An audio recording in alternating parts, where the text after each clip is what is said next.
The 49ers wide receiver room just lost another piece, and now even the pass rush is calling for help. That is not the kind of Saturday a title contender can quietly accept. Faithful, lock in. Santa Clara is racing against the injuries, the clock, and any hesitation from the front office. There is an explosive veteran available, a painful decision already made on Ricky Pearsall, and a reunion that immediately changes Kyle Shanahan's offense. Today, we are separating real solutions from reactions to chaos. Subscribe to 49ers Express, because this season needs defending right now. Saturday's practice opened with a thin wide receiver group. Pearsall will not return this season. Christian Kirk is dealing with a calf strain, and rookie Dejon Stribling sat out with hamstring tightness. It may look like training camp precaution.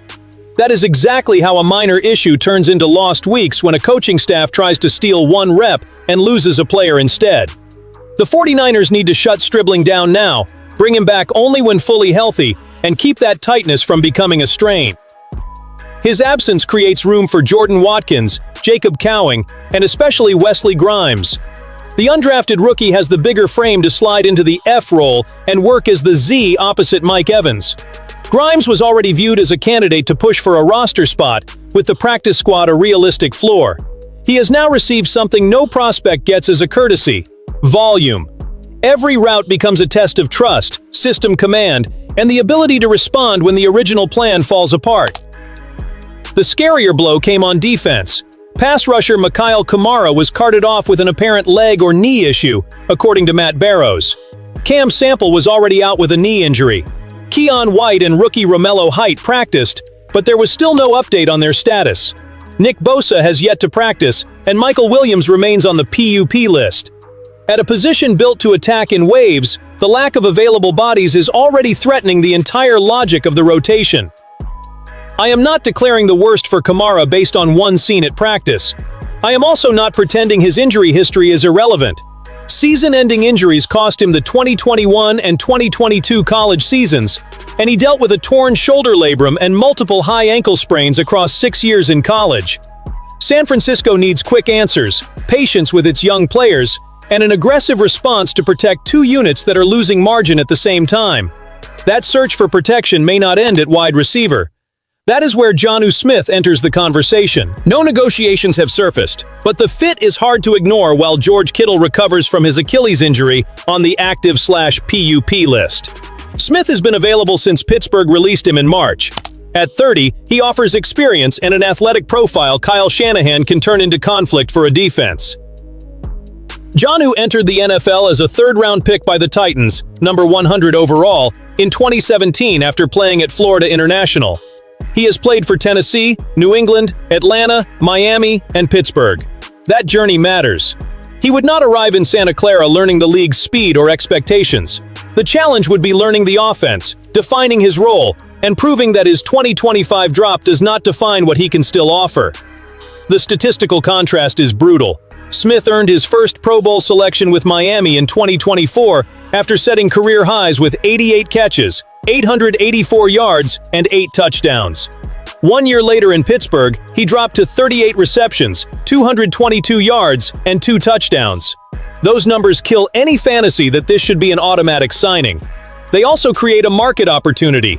Find out whether Pittsburgh exposed a permanent decline or simply failed to use him in the ways that make him dangerous.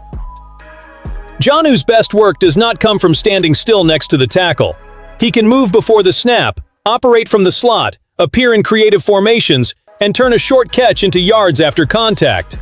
Shanahan could use that motion to identify coverage, create advantages against linebackers, and give Brock Purdy an experienced target in space.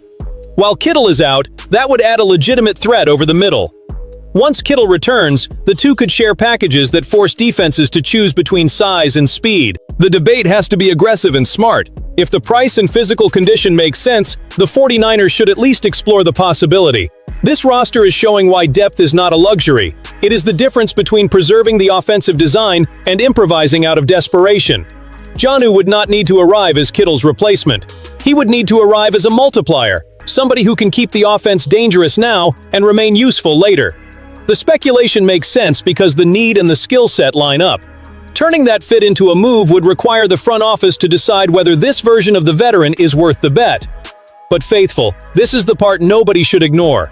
Ricky Pearsall is going on injured reserve and will not play in 2026.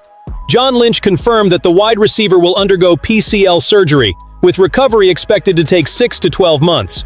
The team gave the ligament a chance to heal on its own. A few practices showed that the knee would not survive an entire season without turning every week into a negotiation with pain, swelling, and limitations. Ending his season now is brutal, but right. Asking Pearsall to push through could have drained his explosion, moved him in and out of the offense, and delayed the procedure anyway. San Francisco did not need a partial presence on the depth chart. It needed to protect a player who turns 26 in September and still has plenty of football ahead. He is expected back for 2027. That timeline matters, even if it hurts the franchise now. Nobody should soften the impact either. Pearsall will have dealt with an injury that sidelined him in each of his first 3 seasons. For a first-round pick, availability becomes an unavoidable part of the evaluation. He was outstanding during the first month of 2025, showing the speed and ability to take over the offense. Once the PCL started taking its toll, he never reached 100 yards in any of the final 5 games he played. The talent did not vanish. His route energy and margin for creating separation were clearly affected. The front office responded by officially signing Deebo Samuel to a 1-year deal. Lynch revealed that the team had been talking with the veteran for about a month. The ideal plan was to put Deebo and Pearsall on the field together, blending power, motion, and explosion. Surgery erased that possibility and created a much larger role for the familiar face. This makes the signing far less nostalgic and far more urgent. I want the faithful's red alert reading in the comments. Are you more concerned about Pearsall's recovery for 2027 or the offense surviving without him in 2026? My pressure starts with the team's immediate future without abandoning the player. Lynch and Shanahan cannot use Deebo's return as permission to stop searching for depth. They must treat Pearsall's absence as a structural change, redistribute targets, protect the young receivers, and make sure Purdy does not pay the price for a problem the medical staff finally decided to confront. That brings us to the move carrying memory, need, and risk. Deebo Samuel is officially back. The 1-year deal is worth approximately $7 million after the veteran spent 1 season in Washington and was released. The 49ers did not arrange this reunion for a nice photo. Kirk is injured, Pearsall is out for the year, and the offense needs somebody who can step in without spending a month learning where to line up. Deebo knows Shanahan's demands, the alignments, the blocks, and the installation pace. That familiarity buys time.